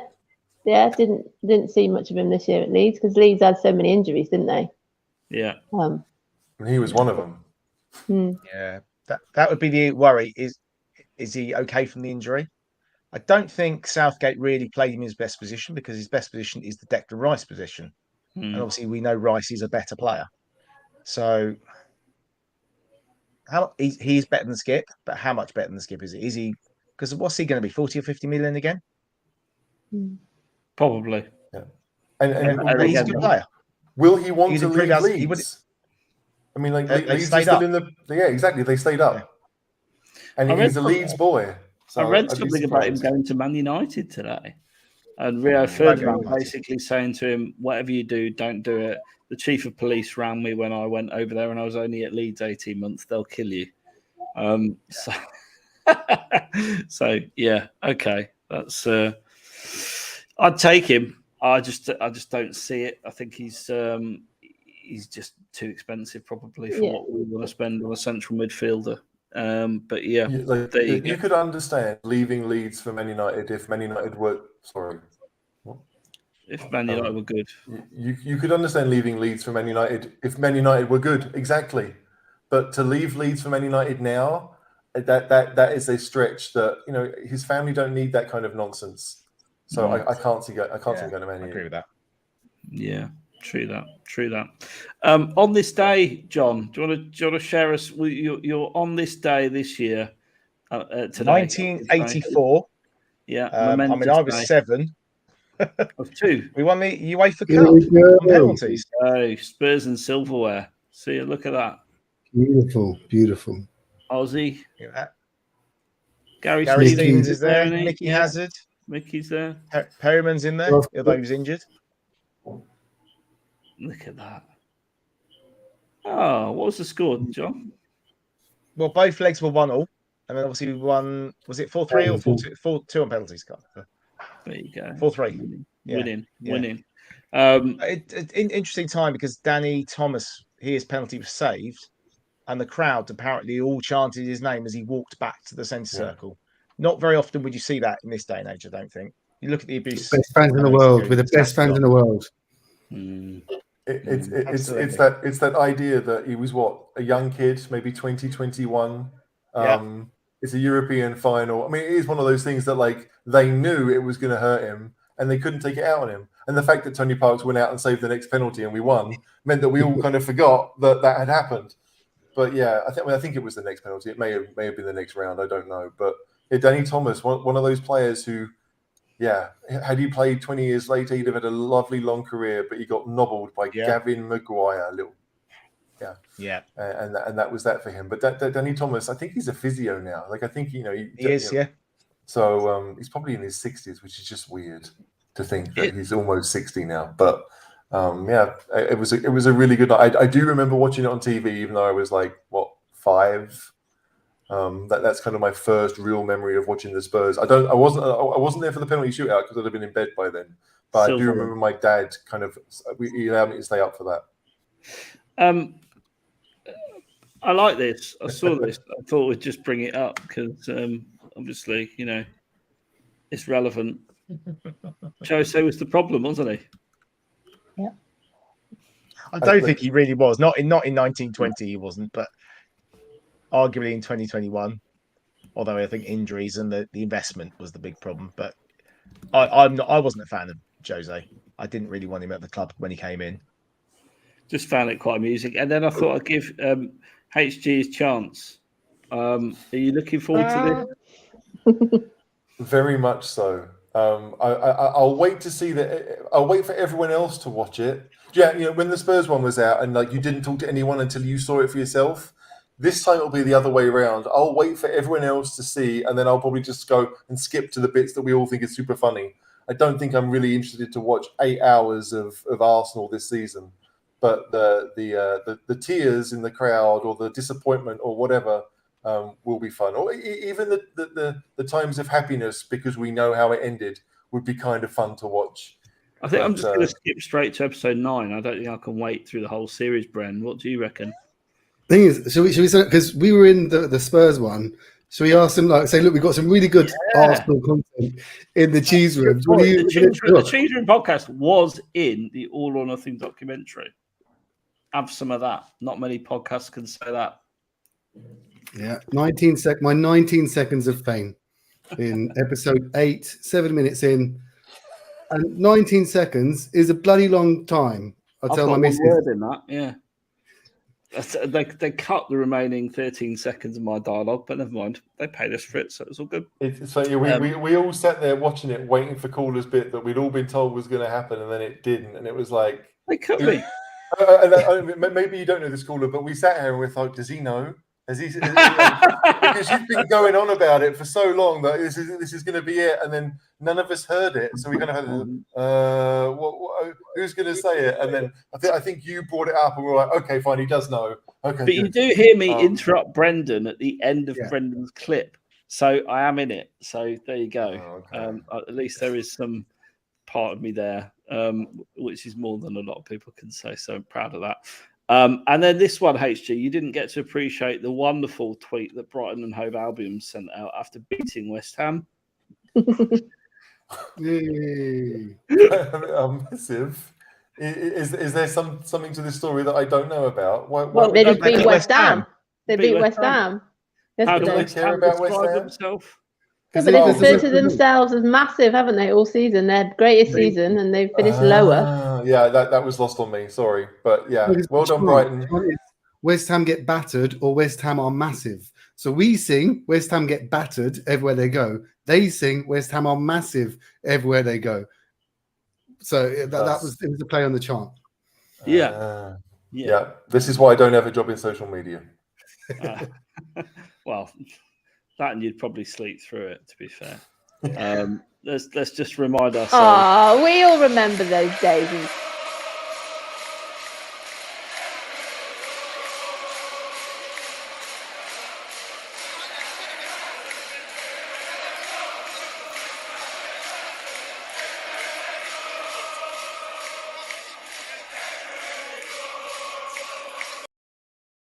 Oh, days. Oh, my days. What a great season it's been. Some real highs and lows. And we're going to be back with a best of. I think we're going to do our own. John, you're working on the Cheese Room Awards, right? So we're going to do awards for player, etc. Might be. Oh, you are now. You definitely are now. You came up with the idea, mate. You got to own it. It's the last week of uni. I've got a busy week. I'll try. Yeah. We'll get you some glamorous assistants. HG's available. He's never at work. That's right. So, 4-day weekend this weekend. This is exactly what I mean. We're going to have an award ceremony for the best moments of the season. I know that a certain Shan is making a compilation of the best moments from the Cheese Room this season. So there's going to be loads more content, and we're going to keep the YouTube content up. At least I think one pod a week, Bren. Is that fair to say through the summer? Yeah, we'll keep podding through the week. A lot of it will be transfer because there's no tournament this summer either. So a lot of transfer talk and Conte talk, and we'll get some guests on, ex-players. We'll get Sandro back on. I've been trying Max Rushton, but he's just had a baby. He's coming back to England for the live to get away from it. But he'll be on in August. Like I think you saw the email caller. So he'll be on in August. Flat and other stuff with other pods as well that we haven't burnt bridges with yet. So, Flav and Fighting Cock. Well, after listening to the podcast the other day, I thought, Christ, who's not in the firing line? We had rogue. Just did go rogue, completely off brand. Thanks very much for joining. What's Vickery? Get Vickery. Yeah, obviously Vickery will be back on as well. We'll get Vickery again. We'll get Vickery again. Don't worry about it. Yeah, of course. Mate. John, thanks for joining us once again. Happy days, mate. What a great week. We're in the Champions League. It's been a great week. We're in the Champions League. Becky, that beaming smile says it all. Champions League, we're there. Yay. HG. We've been going for an hour and 53 minutes, and I'm fairly confident you've been talking for an hour and 10 of it. So thanks. That's why people watch. It's gone up to 210, so we're doing all right. I've had people tell me weirdly that I was speaking a lot of sense and they were upset. So I don't know. That is kind of a weird compliment to get. But Brendan, absolutely. Absolutely. He's the only member of the Cheese Room I've seen in Speedos. So. Oh Christ, yeah. You don't want to see me in Speedos. I wouldn't wear Speedos. That's definitely a Brazilian thing. Brendan, mate, pleasure as ever. Always, mate. Love coming on. Great to see you guys. Great chatting. Champions League, up the Spurs. Right. Until next time, we'll be back Friday. In the meantime, come on, you Spurs. Come on, you Spurs. Go on, you Spurs. Come on, you Spurs. Beats fifth. Ah!